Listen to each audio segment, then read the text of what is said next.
The we consisted of my mother and father and their 4 children. I was the oldest of 4 daughters. I was then 8 years old.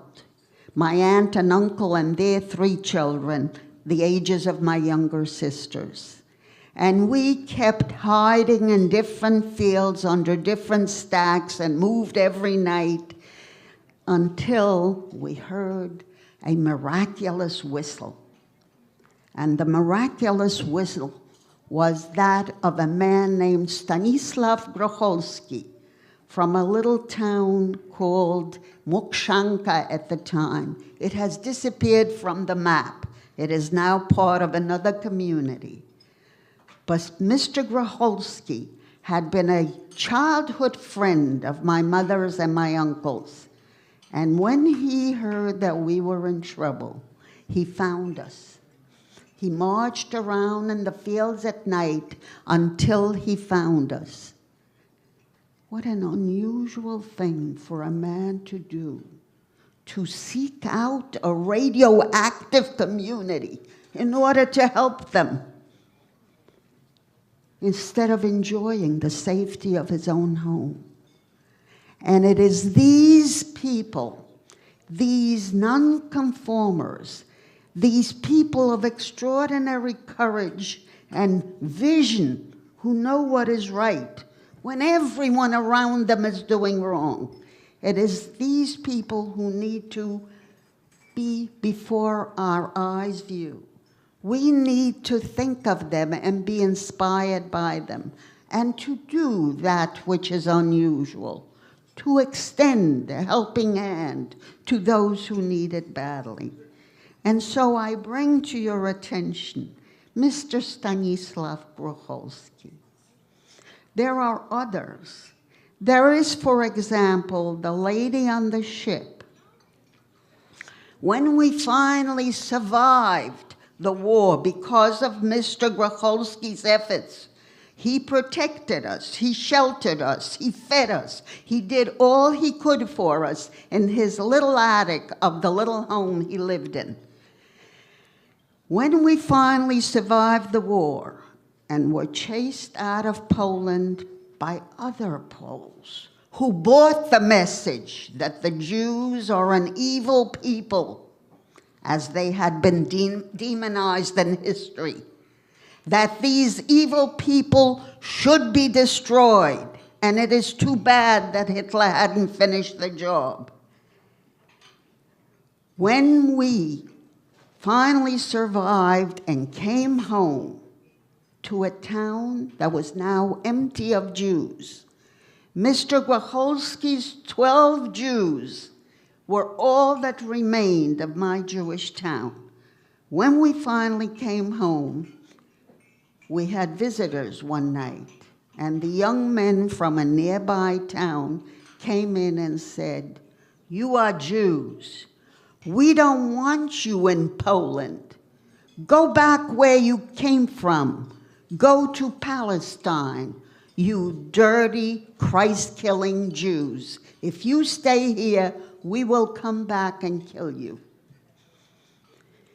Hearing that and knowing what had just happened, we knew that our days there were numbered.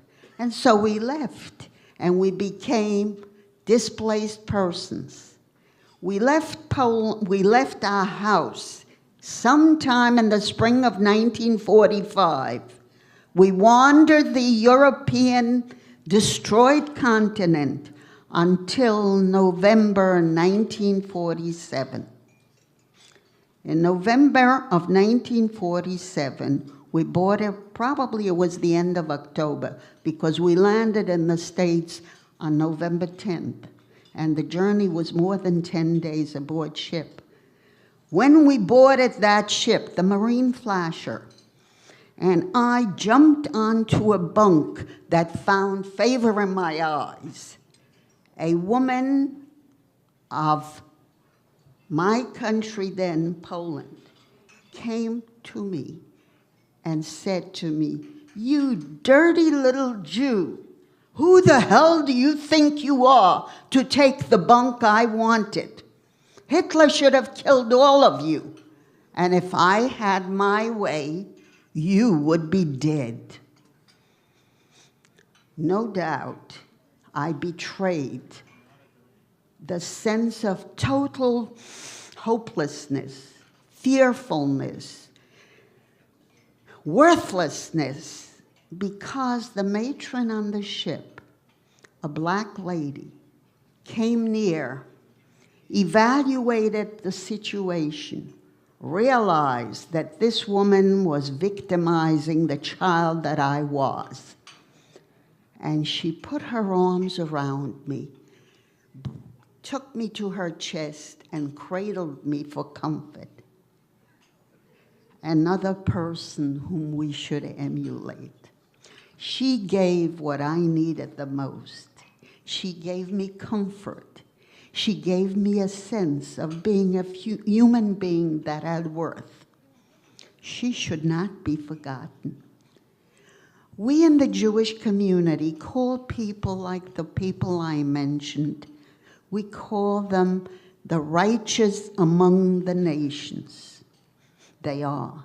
They are very few, but they are there. And our future depends on people such as they.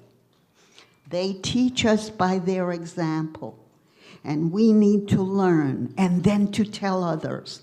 And our pupils, I hope, will tell others that little people can do great things, and as these little people have done. And of course, I would like to leave you on a happy note.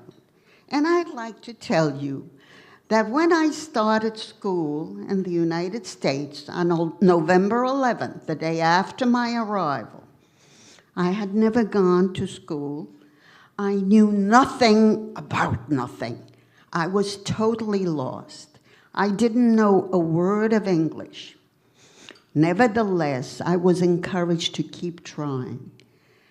And people were helping me. I had tutors galore, and I had a special tutor, a young boy who gave up playing ball so he could tutor me in math. And he tutored me for 4 years of high school math. And he taught me many other things. He taught me about truth, about honesty, about love. Today, he and I have 2 children, 4 grandchildren, and a very nice life, a very nice life.